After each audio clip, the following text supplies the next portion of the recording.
¿Qué tal? Muy buenas noches, amigos conservadores, amigos de Nuevo Amigos. Estamos en esta noche vamos a hablar de un tema muy interesante en torno a, una, a una iglesia, a una religión, la Iglesia Católica, pero nos dice que hay que estar también muy activos, no ser una iglesia que esté encerrada, sino ser una iglesia que realmente aporte a la sociedad, que realmente aporte a la persona, a la gente que lo necesite y hay distintas maneras de hacerlo. Una muy latente, pero que a lo mejor muchos no lo conocen, tiene que ver con estar presentes en el mundo cotidiano a través de algo o de una parte de la iglesia que se llama la pastoral social. Y en ese sentido, vamos a estar platicando hoy con el encargado de la pastoral social en en la diócesis de Catepec. Vamos a estar con el padre José Guadalupe Granados, Fitz, y bueno, vamos a ver qué nos puede compartir de su experiencia que ha tenido en este ámbito y de lo que él cree que podríamos hacer, qué comentarios, qué experiencias ha vivido, porque insisto, se trata de ser una iglesia de salida. Y bueno, pues agradezco la presencia que haya aceptado estar acá platicando con nosotros, el padre Fitz, como se le conoce por acá. Y padre, por favor, prenda su cámara para que lo podamos ver como ve.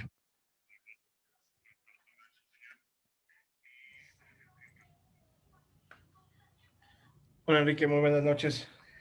Muy buenas noches, padre, bienvenido. Qué bueno que sí. Imagino que están los festejos preparando ya el cumpleaños que se acerca, pero bueno, se dio un tiempo para estar acá y le agradezco mucho. ¿Cómo está? Buenas noches. Bueno, bien, gracias a Dios. Gracias por la invitación para participar en este momento de diálogo. Siempre es agradable encontrarnos con un buen amigo con quien compartimos inquietudes de reflexión, de pensamiento. Compartimos la fe también. Y es que sabe que creo que, y lo hemos hablado en otras ocasiones, que no podemos, que la iglesia tiene algunos, la gente piensa algunas cosas de la iglesia católica. Voy a hablar de la iglesia católica en este momento, que es de una manera, que piensa de una manera, que es cerrada y muchas cosas, ¿no? Que realmente es un negocio antes que otra cosa, pero también como que vale la pena, no manera de presunción, sino poner ahí, dar información que puede ser importante, que la iglesia realmente está haciendo cosas, ha hecho cosas durante siglos y que hoy en día está haciendo algunas cosas en distintas maneras. Y la pastoral social creo que es muy importante. Pero antes de entrar a eso, padre, quisiera, usted tiene la fama de ser alguien muy inquieto. ¿No? O sea, pensamos que el sacerdote es una persona que es como muy quietecita, muy tranquila, que siempre está dándose golpes de pecho, y a lo mejor sí, no sé, no lo digo, pero en el caso de Guadalupe Granados Fitz, también vemos que es alguien que está de arriba para abajo, haciendo, contactando, llamando, generando. De chiquito así era. ¿Cómo era usted de chiquito? ¿Era monaguillo? ¿Estaba muy en la iglesia? ¿O era un relajo y eso vino después? De pequeñito, ¿qué onda con usted? ¿Cómo era? Híjole, pues realmente siempre he sido una persona muy inquieta, incluso desde mi infancia. Recuerdo momentos en los que muchas de las travesuras por las cuales nos castigaban a mis hermanos y a mí, somos cuatro hermanos, un hermano varón y dos hermanas, y recuerdo que muchas de las situaciones por las cuales éramos castigados era por mi culpa, incluso era tan inquieto que en algunos momentos aprovechaba en la noche para espantar a mi hermano de esas cosas que solo los niños se nos ocurren, ¿verdad? Es voltear los párpados y salir a la noche, espantarlo a medianoche y que se levante tu papá o tu mamá y te dé unos correctivos, ¿verdad? Entonces, sí, era muy inquieto. También fui monaguillo y como monaguillo tuve la fortuna de tener la cercanía con un sacerdote. En ese entonces mi párroco era el padre Luis Miguel Reyes. Él fue un hombre también inquieto en la evangelización y para mí fue una referencia en torno a mi vida, en torno a mi vida infantil, porque yo veía a un hombre que se desgastaba en el servicio por los demás y que motivaba siempre a la participación de las personas, al desarrollo de sus habilidades. de sus cualidades y él me rescató, podría yo decirlo, de una infancia, una adolescencia perdida, porque la fue conduciendo a través del servicio. Y en mi adolescencia fui siendo así, ¿eh? Recuerdo hace algunos años, todavía no era yo seminarista, era yo todavía parte del grupo juvenil, participaba yo como pastorcito en las comunidades de evangelización siendo adolescente y recuerdo que tuvimos un problema de unos derrumbes, inundaciones, un huracán, en donde hubo situaciones muy complicadas en Puebla, Veracruz y Oaxaca, que eso no ha variado mucho, ¿no? Cada temporada de huracanes y de ciclones se enfrentan. Y recuerdo que yo decía, bueno, algo hay que hacer. Estaba yo en la secundaria, en tercero de secundaria, y yo decía, algo hay que hacer por la gente. Lo compartí con mis amigos del grupo de Via Crucis y hicimos un centro de acopio, una red de apoyo. Y en un momento yo ya, miembro de la parroquia, me empezaron a buscar como referente. No sé si recordarás un programa que se llamaba Frente a Frente de Lolita de la Vega. Y en Sí, sí, sí. ese programa llegaron a buscar entrevista, pero ya no buscaron al párroco. Fue muy curioso. Yo estaba en tercero de secundaria y no llegaron a buscar al párroco, sino a buscar al joven que había empezado a formar ese centro de acopio porque iba a recibir apoyo de una empresa de paquetería Multipack. Ponían a disposición de la parroquia y del servicio que estábamos haciendo algunos camiones y trailers, porque gracias a Dios hubo una muy buena respuesta en ese entonces. Entonces siempre he sido así muy, muy inquieto y en este ámbito de las cuestiones sociales, altruistas, eh, pues he buscado siempre también el apoyo y el fortalecer esta parte. Yo creo que es algo con lo que ya se nace, ¿no? Es una, sin lugar a duda, una vocación y también parte, yo creo que del estar injerto en una comunidad que sufre, que pasa necesidad y de la cual no he querido ser ajeno desde mi infancia. También como muchos niños seguramente hoy lo hacen y muchos de mis hermanos sacerdotes quizás también lo hicimos, también jugaba a la misa. Me acuerdo que tenía mi sotana como monaguillo, mi alba, usábamos esa sotana y me ponía yo encima un zarape, un chal de mi mamá y con eso celebraba la misa y mi hermano era mi monaguillo, mis hermanas eran las que participaban y comprábamos sangría para hacer el vino y obleas y jugábamos a la misa. Entonces, sí, siempre fue, como también jugaba al fútbol, como también, no sé, esta parte todavía me remueve un poquito la conciencia y me da risa. No sé si le causé algún daño a mi hermano, espero que no sea permanente, pero recuerdo que también le dejé una piedra incrustada aquí, un rocazo jugando, muchas, muchas travesuras, eh, haciendo según yo camping también, quemé una hectárea de un cerro en el pueblo de mis tíos y mis abuelos. He sido muy inquieto, eso sí. Ahora entiendo tantas cosas. O sea, entiendo, por ejemplo, por qué su hermano está así. Sí, O sea, sí, sí, ya, sí, me ya siento voy culpable, entendiendo. no sé si Yo cuando lo fui conociendo dije, ¿qué onda con este señor? ¿Qué onda con...? Ya voy entendiendo. Tantas cosas están no sé si saliendo. se debe al golpe o a qué. Saludos a Hugo si en algún momento de este video, pero y también sus hermanas se ven más tranquilitas, creo que a ella no les afectó tanto, a ella las vio más tranquilas, pero pero su hermano creo que sí, ahí me debe, tiene una deuda con la sociedad y con ese señor, un poquito. Pero entonces, sí, entonces tenía que 13, 14 años cuando lo fueron a buscar de la televisora, más o Sí, menos. estaba yo más o menos a mitad del tercer año de secundaria. Recuerdo que nuestro grupo del Via Crucis se llamaba Pasión y Vida, en la parroquia de San Martín de Porres, en la colonia de San Agustín.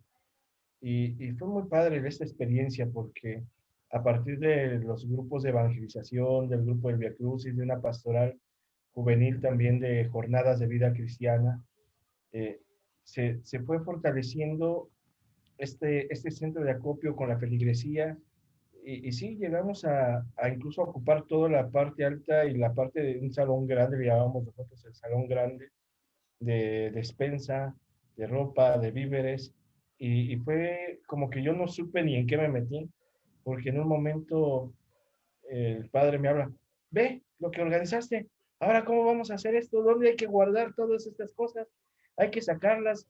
Y pues fue entre comentando con los amigos que empezamos a buscar ayuda. Y sí recuerdo que, no sé si alguno de ellos, no recuerdo, pero de que llegó ahí una persona de parte de Lolita de la Vega y de ese programa de Frente a Frente. Y eso marcó para mí también esta etapa, porque me di cuenta de que cuando hay la intención de ayudar y de hacer el bien a los demás, no hay nada que te limite. Y siempre va a haber gente que tenga el amigo de un amigo del amigo, como para poder hacer realidad los sueños, los proyectos y poder ayudar a muchos. Ya luego de seminarista también, ¿no? Imagino que también ya con esa sotana también ya era distinto, pero es algo que ya se trae además, ¿no? Entonces ya se va desarrollando. También el obispo en su momento, don Onésimo, también como que lo veía muy inquieto y andaba ahí también, es que es algo que ya se trae, como dice usted, ¿no? Sí, de hecho, a mí algunas personas me han preguntado, si no fuera usted sacerdote, si no hubiera sido sacerdote, yo les diría, sería el grillero de mi colonia. Sería el grillero de mi colonia, a lo mejor ya hubiera cerrado dos, tres veces la avenida, a lo mejor ya estuviera yo preso incluso eh, por levantar la voz. Muchas veces me muerdo la lengua porque nuestras autoridades eh, no tienen la madurez, considero, para interpretar lo que se dice o tomar lo que se pronuncia, ¿no? Muchas veces, como todas las personas, tomamos en los asuntos personales o los hacemos personales o sacamos de contexto, valga el ejemplo, ¿no? Como hoy al Papa Francisco, sacamos de contexto lo que se dice y, y esto puede dañar y a veces sí me tengo que morder la lengua para poder vivir mi acción profética, mi ser profeta también. Y sí, es algo que ya se trae. Yo sería el grillero de mi colonia, yo creo que si anduviera yo metido, si no por ahí en la grilla política, en la grilla social, y es algo que también me marcó mucho en mi etapa de seminario, sobre todo en el seminario menor. Yo estudié el seminario menor en la diócesis de Cuernavaca y para mí fue muy impactante la experiencia que tuve con varias comunidades donde la teología de la liberación se vivía de una forma que en su momento a mí me causaba escándalo. Me causaba escándalo cuando participé como seminarista del menor en segundo de prepa de una celebración donde se consagraron totopos, tortillas fritas, donde se leyó la palabra de Dios y la reflexión fue leer un artículo de la jornada y del proceso, de la revista Proceso, donde el sacerdote vivía abiertamente, pues, una situación político desafiante a la estructura de gobierno de aquel entonces. Tuve como profesores a muchos líderes sociales del 68.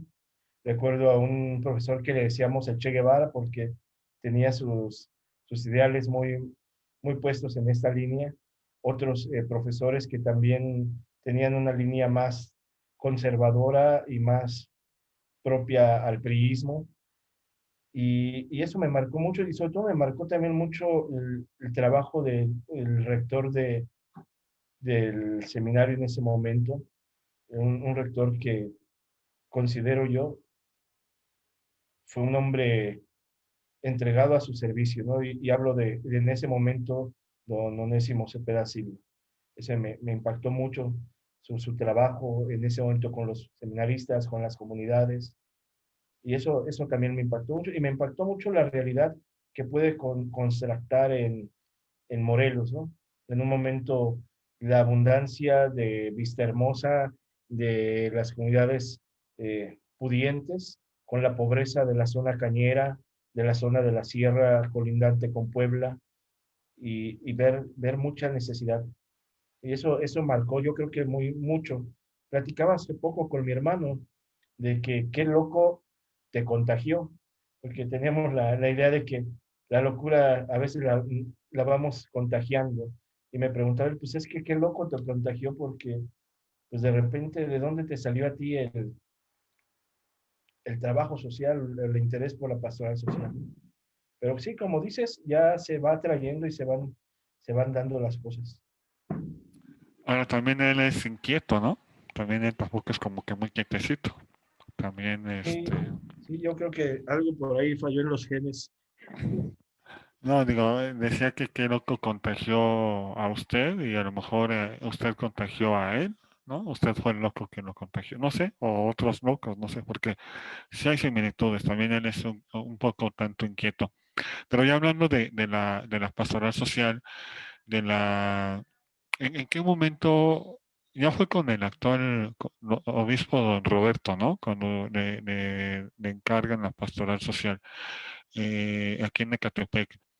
Hicieron un reto, ¿no? O sea, sí fue algo que le impactó, no, no es cualquier cosa, es algo que es mucho trabajo, son muchas acciones, es mucho ir y venir, porque también dice que ha incomodado políticos, pero también tiene alguna relación, ¿no? No digo que sean amigos, que sean cuates, pero también exige un poco, ¿no? Tener esa apertura, ese carácter, esa forma de comunicarse con empresarios, con líderes sociales, con políticos. También es algo que se llega a dar, ¿no? En esto y no es ajeno.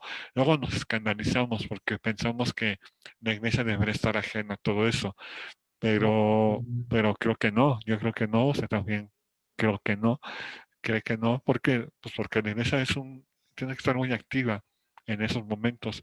Entonces, ¿cómo fue esa experiencia de llegar a la pastoral social y ver todo lo que había que hacer?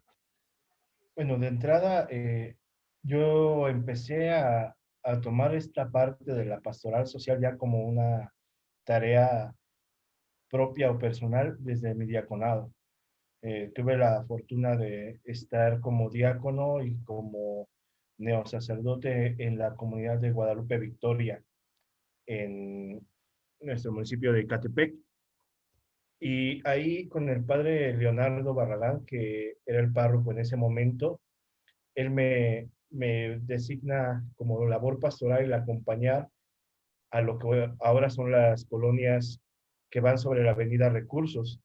En ese momento eran colonias que apenas estaban naciendo, eran todavía ejidos, muchos de ellos, había zonas con lodazales, de terrenos todavía de siembra. No, había la avenida Recursos, pero eran dos carriles medios mal pavimentados y no, ni siquiera esperábamos que hubiera semáforos, topes o concreto hidráulico, un copel. No, no, eso no se vislumbraba, eran pastizales, había vacas, puercos en la calle. Y el trabajar con esa comunidad en Guadalupe Victoria me da la oportunidad de, de cambiar el chip de mi vida sacerdotal en un momento, porque puedo descubrir la riqueza, la inmensa riqueza de una comunidad que espera y solo tiene a Dios como seguridad. Como muchos de nuestros habitantes en Ecatepec, era una zona de paracaidistas, de gente que estaba comprando sus terrenos, haciéndose de ellos, y su esperanza era solo en Dios. Su esperanza era solo en Dios y una esperanza de poder, muchos de ellos, rehacer su vida, renacer de nuevo desde un terrenito que les brindaba esa esperanza. Y ver cómo se fortalecían en su vida a través de la palabra de Dios que compartíamos en la catequesis infantil, en las pláticas con los papás, en la celebración de la palabra. Eso me llevó a tener presente una necesidad totalmente distinta. A mí me tocó una época de estudio en el seminario donde apenas se estaba enseñando la doctrina social como una materia y aburridísima, por cierto, en paz descanse mi profesor Guillermo Valencia, un hombre muy inteligente, muy sabio, muy preparado, pero que tenía una muy mala pedagogía para transmitir la doctrina social de la iglesia. Y a mí ya desde entonces me empezaban a inquietar estas situaciones, porque yo veía críticas hacia don Onésimo, hacia la iglesia, y siempre fue mi cuestionar el por qué la iglesia no puede hablar, por qué la iglesia tiene que quedarse callada en cuestiones políticas, en cuestiones sociales. Y resuena mucho en mí una frase que incluso yo se las comparto siempre que puedo, de un formador, el padre Trini, paz descanse, que decía, el evangelio hay que hacerlo carne, hay que darle carne al evangelio. Y eso me ha venido acompañando desde el seminario. Yo hice mi trabajo científico sobre la democracia y la participación en la democracia de los cristianos. Y eso me llevó también a tener unas luces distintas. Y sí, desde entonces yo he buscado siempre la forma de trabajar en las diferentes parroquias donde estuve como vicario, este ámbito de la pastoral social, el acompañamiento sobre todo en estas obras donde he procurado ir estructurando, porque si algo estoy convencido es que no podemos nada más llegar, dejar algo fugaz y se fue el padre y ya se acabó, sino ir estructurando.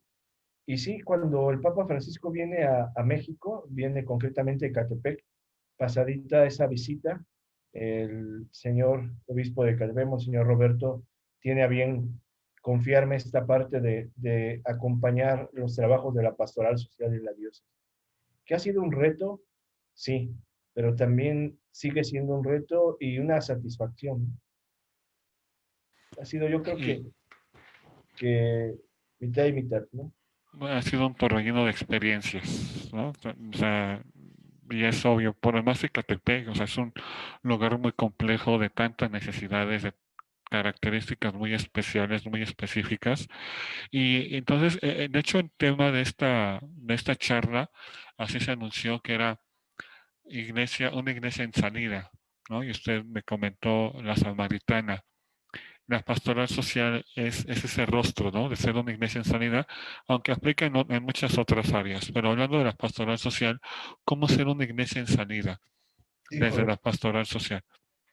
bendito sea Dios que apenas el 4 de este mes el Papa Francisco da respuesta a esta pregunta que me planteas, ¿no? Buscando ser hermanos todos, buscando renovar, impulsar, motivar, integrar, acompañar, aconsejar eh, y también no excluir a las personas. Y cómo ser una iglesia en salida, yo me lo he preguntado y lo trato de proyectar en mis trabajos pastorales en la parroquia, en la diócesis. Ser una iglesia en salida implica ser una iglesia samaritana, implica por fuerza ser una iglesia samaritana. Ahora te decía yo cuando platicábamos un poquito en días anteriores, oye, sí, una iglesia en salida, pero me gustaría el samaritana, porque una iglesia en salida se va a encontrar con una realidad de frente, se va a topar de frente hoy en día con el mundo, se va a enfrentar la iglesia con un Ecatepec que es número uno en defunciones por el COVID, número uno en delincuencia, número uno en violencia y feminicidio, y con una realidad social bien compleja en la que tristemente al salir a sus calles da miedo salir a sus calles, da miedo entrar, ¿no? A entrar a Catepec, yo he escuchado de muchas gentes que entrar a Catepec es como entrar a una zona de alto riesgo. Entrar a Catepec y significa para muchos entrar a una zona donde vas a salir sin el celular, ¿no? Sin la cartera. Pero esa es una realidad que no se puede negar. Sin embargo, estoy de acuerdo con lo que muchos otros opinarán. No todo es así. En Catepec no todo es así. Sin embargo, es una realidad que está ahí, por la que día a día muchos hombres y mujeres nos esforzamos por construir un Ecatepec distinto, también es cierto. Pero como iglesia en salida nos vamos a encontrar con eso. Hace unos días me encontraba compartiendo con las familias que sufrieron los derrumbes en Tulpeclac y me encontraba como iglesia en salida, yendo al encuentro con ellos, compartiendo con el obispo la celebración y un día antes compartiendo un momento con cada familia, me encontraba con una realidad, ¿no? Políticos arribistas, oportunistas, que de la desgracia quieren sacar una ventaja, quieren volverse a colocar en el mapa político, quieren sacar su moche económico también, ventajosos. Sí se puede decir eso aquí, ¿verdad? No digo nombres porque No, solitos se exhiben, solitos se exhibieron, ¿no? Al ponerse frente en los medios. Pero es en la iglesia que te encuentras, una iglesia lastimada, una iglesia herida, robada, saqueada, porque la iglesia son los bautizados, los hijos de Dios y aquellos que están sufriendo, aquellos a los que políticos, delincuencia, violencia, pobreza, les agarraron en el camino y los han tundido. Esa es la iglesia de Ecatepec, una iglesia sufriente. Y no solo hablo de iglesia en el sentido estricto de aquellos que hemos recibido el don del bautismo, sino también en el sentido de una sociedad herida y lastimada, apaleada. Y va por el camino de la esperanza, va por el camino de la reconstrucción, como muchos de nuestros padres llegaron a Ecatepec con el sentido de crear un patrimonio, de establecerse cerca de donde pudiera uno tener contacto con la Ciudad de México, donde las fuentes de trabajo y oportunidades fueran accesibles.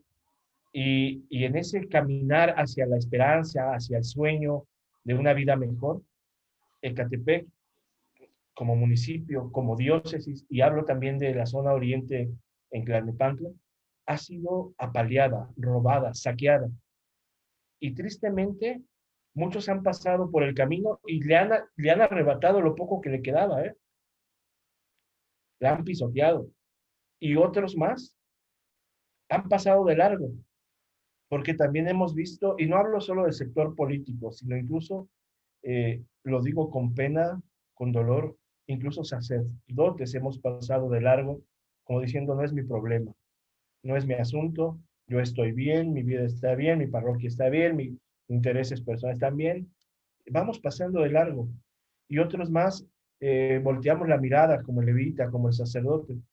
Y yo creo que en ese sentido, como iglesia, tenemos que ser ese samaritano hoy en día, que ya el Papa Francisco vuelve a decir en Fratelli Tutti, en este documento hermoso, en esta encíclica que nos ha regalado, lo hace reflexionar al ser humano y nos hace reflexionar como iglesia.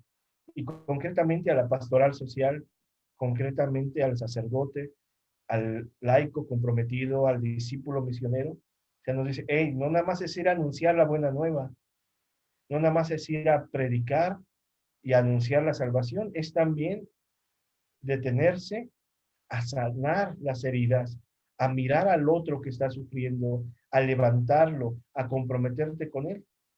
Y de alguna forma eso es lo que hemos tratado de asumir en la pastoral social aquí en Ecatepec y hemos pues puesto en marcha a través del proyecto diocesano de pastoral, a través de las reuniones que tenemos con las diferentes estructuras a nivel diocesano. El que los laicos volteense a ver unos a otros, nos volteemos a ver unos a otros, ¿no? Y esta es una realidad donde si no somos samaritanos, vamos a seguir incluso causándonos daño, porque en esta analogía de la parábola del buen samaritano, si no eres el samaritano, eres el que robaron, eres el que está apaleado. Y si no eres cualquiera de los otros dos,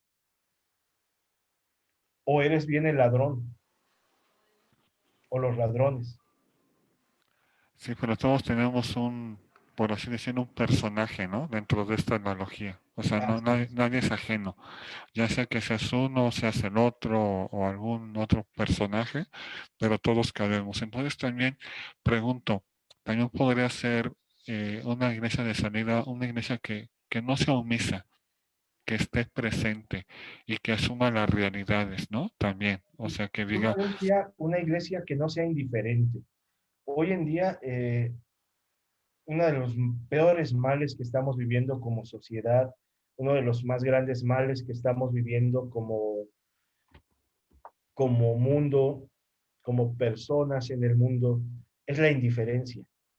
El domingo decía, ¿no? Es lícito pagar el tributo al César, y a Jesús le querían poner un 4, ¿eh? Y ese 4 implicaba el dar una respuesta en la que Jesús pudo haberse prestado a un acto de corrupción. No, no, no, no es lícito. Está el pueblo oprimido, ¿cómo lo van a seguir exprimiendo? Vale la pena. O bien pudo haber dicho, sí, hay que pagarle, pero mira, también tienen que, pudo haber como que negociado el asunto y se pudo haber dado un hecho de corrupción.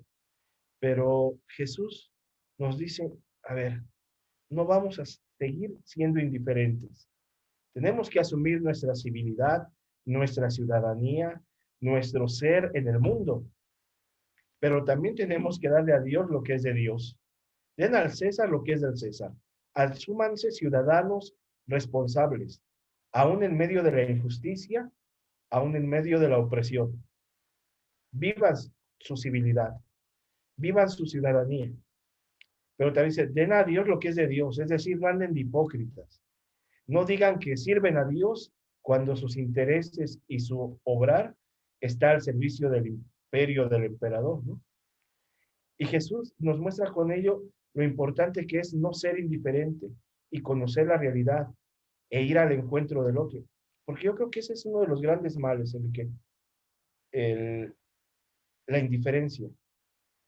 Existe un video, por ahí un video muy corto no recuerdo qué situación o más bien de qué compañía, pero existe un video donde dice el México en el que nos gusta vivir, ¿no? Y nos gusta vivir donde nos den litros de a 900 mililitros, kilos de 700 gramos. Nos gusta vivir donde podemos darle una mordida al policía para seguir avanzando. Y todos esos, más que solo hechos de corrupción, son hechos de indiferencia. Son hechos que nos hablan de una profunda indiferencia. Yo veo hoy a la población, hablo aquí en mi colonia y cuando llego a salir a algunos lados del municipio o de otros municipios, veo la indiferencia con la que andamos las personas sin cubrebocas, sin tomar medidas sanitarias. O sea, mientras a mí no me dé el COVID, mientras de mi familia no muera alguien, incluso pues no me importa, ¿no? Veíamos a los influencers en cómo se mofaban de esta situación a principio de la pandemia. Hoy tristemente uno de ellos ha fallecido, un youtuber, ¿no? Y vemos así muchas situaciones en las que la indiferencia predomina la indiferencia. Lo veíamos ahora con los debates presidenciales en Estados Unidos, ¿no? O sea, yo, no, yo ya estoy bien, yo ya la libré del COVID, los demás, no sé, yo quiero un debate presencial. Me valen gorro las medidas preventivas, ¿no? Una forma de pensamiento que permea desde el más grande político o actor social hasta el ciudadano de más a pie que tú quieras. Y yo creo que ese es uno de los grandes malestares, la indiferencia. Hoy viví la experiencia de encuentro con un hermano que sufría mucho. Espero en Dios que esté ya llegando a su tierra natal. Pero yo le preguntaba a este hombre qué es lo que más le dolía. Y me decía, padre, la indiferencia. Nadie me ha querido tender la mano. Nadie me ayuda a salir adelante. Y yo creo que ese es de los males que tenemos más graves, ¿no? La indiferencia. Incluso muchos de los criminales eh, o personas que han hecho mucho daño llegan a excusar en ello, ¿no? En la indiferencia, o acusan la indiferencia de la sociedad ante su deseo o anhelo de conversión. Y yo creo que esos son de los peores males que tenemos. Y ese es el mal que refleja la parábola del buen samaritano, o esta analogía que hoy podemos descubrir en nuestra sociedad, ¿no? El que pasa de largo, el que no quiere ver, el que mientras él esté seguro, no importa el que el otro esté agonizando. Inclusive hay una frase muy popular, un dicho que lo han dicho algunas personas, mentes brillantes, que dicen que lo malo de la sociedad no es por las cosas que la gente mala hace, sino por las cosas que la gente buena deja de hacer. O sea, yo pensaría a lo mejor que hay más gente buena, digámoslo así, pero la omisión o la indiferencia, pues es como si no hiciéramos nada, ¿no? De hecho, es un pecado, el pecado de la omisión, es un tipo, ¿no? Y es un pecado estructural que ya lo mencionaba el Papa Francisco ahora en Fratelli Tutti, es necesario regresar y retomar esta parte de las estructuras de pecado, del pecado que afecta al otro, del pecado que estructuralmente viene a dañar no solo al que lo realiza o al que no realiza la acción, sino que nos va dañando a todos, ¿no? Veíamos en algún momento un video, no sé si recuerdes, que compartíamos hace algún tiempo el video este de cadena de favores, ¿no? Donde la gente se va haciendo favor. Pues yo creo que nos hace falta realizar un video de la cadena de pecados, donde el pecado, por insignificante que sea de uno, afecta al otro y va convirtiendo el mundo en lo que el Papa Francisco dice en Laudato Si, en un inmenso depósito de porquería. Sí, se va expandiendo, ¿no? O sea, se va expandiendo. Vamos a hacer un audiolibro de la última encíclica del Padre, de su santidad Francisco. Ya lo estamos haciendo y espero que el fin de semana ya quede. Ahí se lo comparto en el canal de YouTube para que ahí esté y lo compartamos y las personas lo escuchen, lo oigan y a veces nos da flojerita o la vista o no sé leer, pero va a estar ahí en audio para que la gente pues también sepa, porque es una encíclica con una gran riqueza que nos da mucha luz, ¿no? Y si la llevamos a la práctica, justamente tiene que ver con esto de no ser indiferente, de ser una iglesia en salida, de así actuar, de sí hacer, y porque al final cuando no hacemos, acabamos haciendo mucho daño. Así es. A veces hacemos más daño sin hacer nada que haciendo que hacemos, ¿no? O haciendo que hacemos más daño. Yo creo que ese es uno de los grandes problemas también de muchos de los bautizados y de los, y como yo, como bautizado, no aviento la bolita al laico, ¿no? Sino me sumo y me asumo bautizado con el ministerio sacerdotal en el orden. Pero creo que muchas veces se nos olvida que estamos en el mundo y que estando en el mundo necesita que seamos los pies, las manos, los ojos, el corazón de ese buen samaritano que se atreve a levantar al otro y que sale de sí para ir al encuentro del otro. Y es complicado. Yo creo que también por ello, por ello muchos no le entramos, porque al ver la magnitud del problema que tenemos enfrente, pues se cuestiona uno, ¿le entro o no le entro, no? Hoy platicaba con personas que estamos capacitándonos para la atención a víctimas por la violencia y abrir nuestros centros de escucha en Ecatepec. Y es complicado el incluso escuchar todas las situaciones que otros te dan y tú manejarlas, ¿no? Ya desde ahí decir, pues yo tengo mis propios problemas, ¿para qué me meto en broncas escuchando los problemas de otros, ¿no? O apenas ahorita lo vemos, ¿no? En esta situación de crisis económica. Ah, no, ¿verdad? Dicen que no es una crisis, nada más que le tengamos paciencia, que en esta situación de crisis económica que estamos viviendo, el ver cómo hay personas que están pues tranquilamente pensando y optando por el robo, por el saqueo, por la delincuencia organizada para sobrevivir, también es complicado, ¿no? El decir cómo los freno, cómo los oriento, cómo salgo del solo asistencialismo en el que concurro para ayudarles verdaderamente a reestructurar su vida, ¿no? Para ofrecer más allá de solo una despensa, un bono, un vale, una beca. Pues si les parece, me quedo con esta idea de que una iglesia en sanidad es ser una iglesia activa, una iglesia que no cierre los ojos. Y cuando digo iglesia me refiero a los que somos iglesia, no me refiero, así como usted no decía laico, yo tampoco digo pues, a los padrecitos, ¿no? Sino todos los que somos iglesia, no ser omisos, de estar muy atentos, de estar activos y de distintas maneras. O sea, no es necesario, o sea, no necesariamente tocar la puerta y dar el querigma. Digo, es algo muy bueno y qué bueno que se haga, pero hay De acuerdo. muchas necesidades más aparte de esas, ¿no? Hay muchas necesidades de todo tipo, de salud, de trabajo, de educación, de escuchar, emocional, psicológica, o sea, hay una infinidad. Entonces tendrá que ser una iglesia de salida en este sentido que abarca muchísimo, como usted acaba de decir. Implica mirarla desde la pastoral social. Cuando yo empecé a asumir la pastoral social como tal, encontré una respuesta que me fascinó, porque yo buscaba, bueno, como pastoral social o encargado de la pastoral social, qué proyecto tengo que hacer o hacia dónde tenemos que ir. Y encontré una respuesta en una carta de Cáritas España que decía, la pastoral social es la respuesta a los problemas del mundo actual. Y después en una nota al pie decía, porque una iglesia que no vive para servir no sirve para nada. Y ciertamente mirar los problemas del mundo actual es salir y toparte de frente con la realidad. Es salir y no nada más ir viendo el paisaje, ¿no?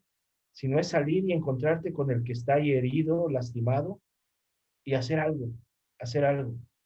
Yo sé que la pastoral social estamos quizás quedándonos cortos en la respuesta que tendríamos que dar o lo que la sociedad esperara de la iglesia en el ámbito social, pero me siento satisfecho porque estoy dando lo que tengo que dar, lo que puedo dar, me estoy dando y creo que en ello incluyo no solo a mi persona, sino a todas las personas que colaboran en la pastoral social, ¿no?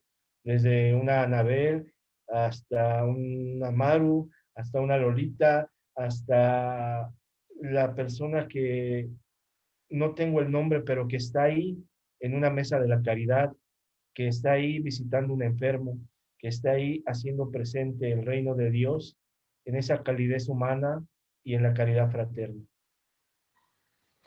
Pues hay una sección que tenemos acá que es católico en el mundo, que esa la estamos haciendo con laicos, pero creo que aquí se habló mucho de eso, ¿no? Aquí se habló mucho de qué hacer en el día a día, qué hacer porque uno no deja de ser católico en algún momento, ¿no? No es que voy a misa, soy católico, pero acabo la misa y ya dejo de ser católico. O sea, es un estilo de vida, o tendría que ser un estilo de vida. Sí, a mí Entonces, me llama mucho la atención, he tenido la oportunidad de acompañar a algunos diáconos y ahora sacerdotes en su proceso eh, de formación de esta etapa. Y me llama mucho la atención cómo estamos muy chapados a la manera ritual, ¿no? El podemos ir en paz, demos gracias a Dios, la respuesta y el envío, ¿no? Pero nos cuesta trabajo romper el esquema. Yo que siempre termino la celebración con una invitación a la puesta en práctica, ¿no? Por ejemplo, el domingo les decía yo, no les decía vayamos en paz, ¿no? O podemos ir en paz, les decía yo, vayamos a dar a Dios lo que es de Dios, ¿no? ¿Por qué? Porque hoy más que nunca el sacerdote, el laico, el pueblo de Dios, necesitamos recordar que estamos en el mundo, pero en ese mundo estamos para hacer luz y sal. En ese mundo estamos para hacer presencia de Dios. Tenemos nuestros errores, nos vamos a caer, nos van a meter el pie, nos vamos a tropezar o a lo mejor propiciamos caer también, pero estamos en el mundo para hacer luz y sal, para brillar con la luz de Cristo, ¿no? y este que hablaba hace rato se me pasaba, pero Jesús no fue políticamente correcto, ¿verdad? En aquella respuesta que dio. Eh, O sea, no, dijo lo que tenía que decir, dijo lo que tenía que decir pero fue sin intentar quedar bien con alguien. O sea, dijo lo que tenía que decir. muy diplomático y nos enseñó, nos dio una gran lección de civilidad, donde tú preguntaste hace un rato sobre amistades y cosas, donde no podemos enemistarnos, ¿no? Yo platicaba hace unos días también con el presidente municipal de Tlalnepantla, con Raciel, y nos estábamos comiendo unos tacos de asada, de arrachera y de carne enchilada.